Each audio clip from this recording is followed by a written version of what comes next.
Yo, what's going on, Grind Time Nation? Welcome back to the next episode of Grind Time TV. I am Coach Alex Maroko, pronounced just like the country, spelled absolutely nothing like it. Hey, do you know what a lame is? You know what a lame is? Someone, who's a scrub, a wuss, someone who's all talk and no action, right? That's what a lame is. So lately, in the last few weeks, I've been talking with a lot of my players. For some reason, I don't know where it came from, I've been using this terminology a lot. And basically what it is, it comes out, it's not just calling people lame, because there's enough lames in the world and they know they're lames. I don't need to call them that. But it's the difference in your skill training sessions. It's the difference in the results that you get back from the grind time work that you put in comes down to this term of lame compared to something else. All right, here's what it is. It's lame speed versus game speed.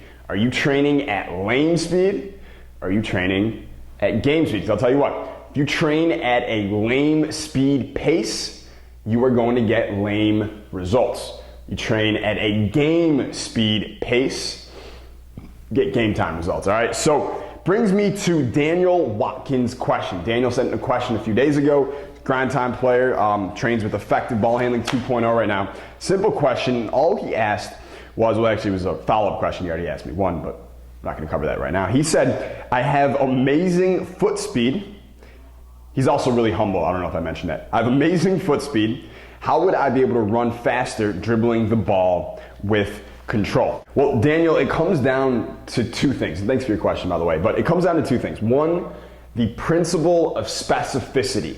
All right, so you want to get faster dribbling the ball full court, end to end. You want to get faster at it and do it with more control. So the principle of specificity, say that 5 times fast, states that you need to be doing whatever it is that you want to be doing specifically, as you want to be training for it as specifically as possible. So if your goal is to dribble from one end to the other as fast as possible, let's say with your left hand with complete control, well, that means you need to literally just practice that specific movement over and over and over again. Now, if you want to get more specific with it or with your actual planning for it, I would tell you to do it 3 days a week, 3 sets, 3 to 5 repetitions of each. So that means from one end to the other would be 1 rep. You do that 3 to 5 times, about 10 to 15 seconds rest in between each one.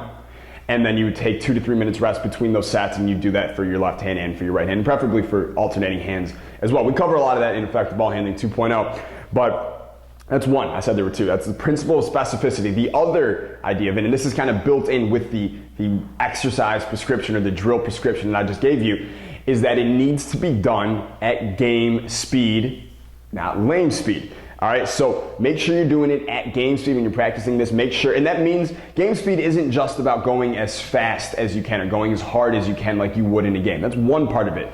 But it's also more about what's going on up here at the same time, because a lot of guys can go really fast from one end to the other, but their head isn't really in it. They're not really visualizing the game. They're not going, like physically they're going at game speed, but mentally or emotionally, they're not going at game speed. And you have to, if you want those game speed training skills to transfer over to your game results. All right, so that means I want you to be visualizing the crowd, the coach, the other team, the benches, the guy guarding you. I want you to be visualizing all that when you're doing this. I want you to hear the crowd. So not just seeing them, you're hearing them. I want you to smell what the arena sounds like, smell the sweat, smell the popcorn, hear the announcer going over the loudspeaker. You should be experiencing all of that while you're training, all right, because it actually allows for much more transfer from what you're doing in practice to transfer over to your games. All right, so I hope that helps you out. And if you need some work with your handles aren't quite there, or you really want to work on this, maybe your full court speed dribbling, we cover all of it in EBH 2.0, and you can actually see how this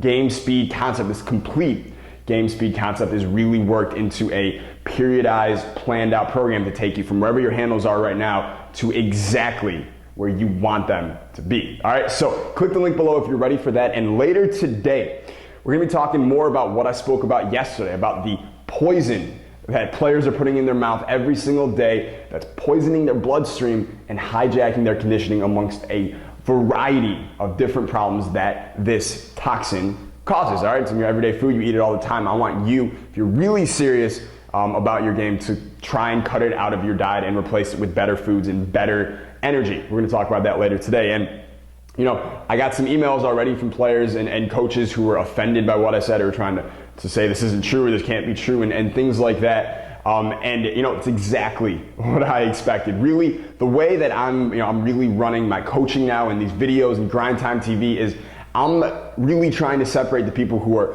too sensitive to really achieve the kind of grind time results I want my players to achieve, and really pick out the players who are really serious about what they're doing and are willing to do whatever it really takes to reach those results and to reach those goals and those basketball dreams that they've set out for themselves, and now it's time for them to get there. So all those sensitive people who are hitting me up and getting offended by it, that's great. What it's doing, it's drawing a line right in the sand, and I can see who's really serious, and who just gets offended easily. All right. So if that's you're one of those guys who heard what I said yesterday and said, this is something I should probably try because I can tell, that it is going to help my game. I can see what Alex is saying. I can see what 60 Minutes, what that special said. Now that the national media is finally talking about it, I can see what Steve Nash did when he cut out this toxin years ago and how much it helped him.